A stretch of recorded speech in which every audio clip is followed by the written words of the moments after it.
In this video, we're going to look at some differences between velocity and speed and look at a few more details about graphing them, as well as finding instantaneous speed. We need to remember, first of all, that velocity and speed are not the same things. Okay. Velocity is displacement over a change in time, while speed is the distance over the change in time. Thinking about the differences there, remember that displacement is when you travel in a straight line as the crow flies from part A to part B, and speed is when you might take some detours and have to run some errands and go a little bit out of your way, and you have distance instead of displacement. To calculate the velocity, we have to know the position of the object. Sometimes that's easiest to do by making a graph. So if we look at this little graph on page 45 in your text, we see that you can determine the velocity at any point if you know the position.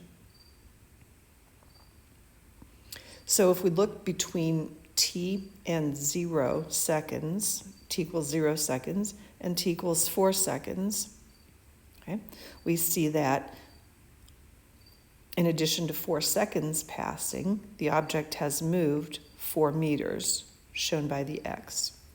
Okay.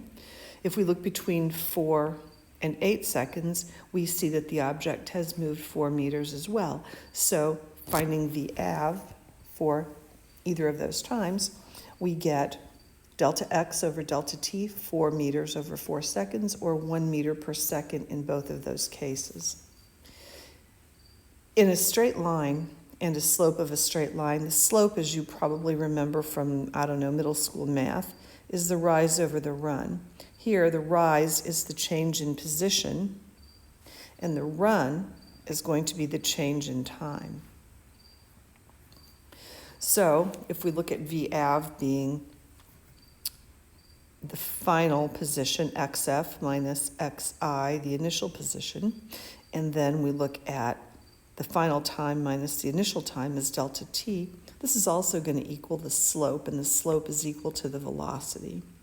Okay? So you're putting a little bit of your early algebra to work.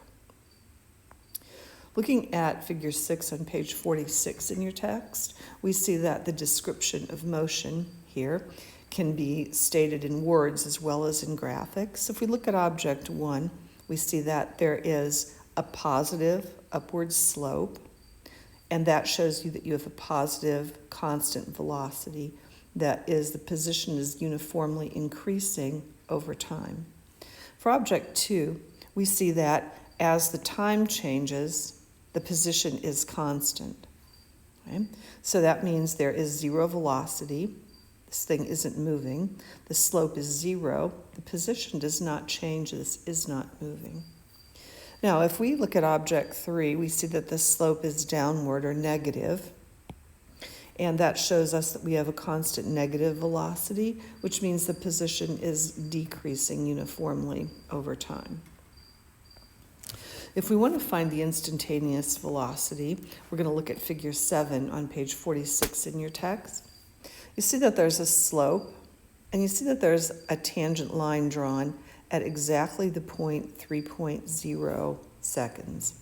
If the position time graph is not a straight line or a curve, that means the object is going through larger and larger displacements as time passes, or velocity is increasing over time.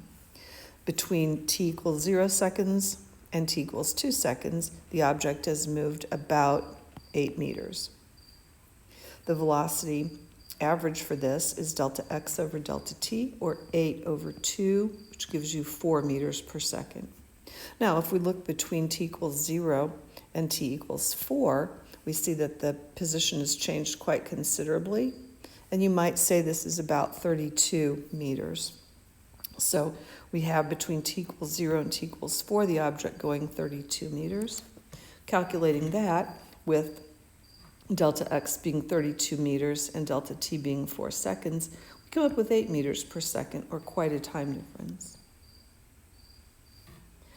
If you want to know the velocity at a particular instant, and let's go here with it being 3 seconds, You can do one of a couple of things. You can use calculus. You'll know how to do that very soon. Or you could choose a very small time interval near that instant, and you do that by constructing a tangent line to that point on the graph, and then you find the slope of this tangent line. If you're doing this with pencil and paper on graph paper by hand, you're going to find that you might see some differences depending upon how you position your ruler, how your eyeball works with this. Best to do this on a spreadsheet or maybe on Desmo so that you get a computer-generated line that's much more precise. And that is how you do some further interpretation of graphs.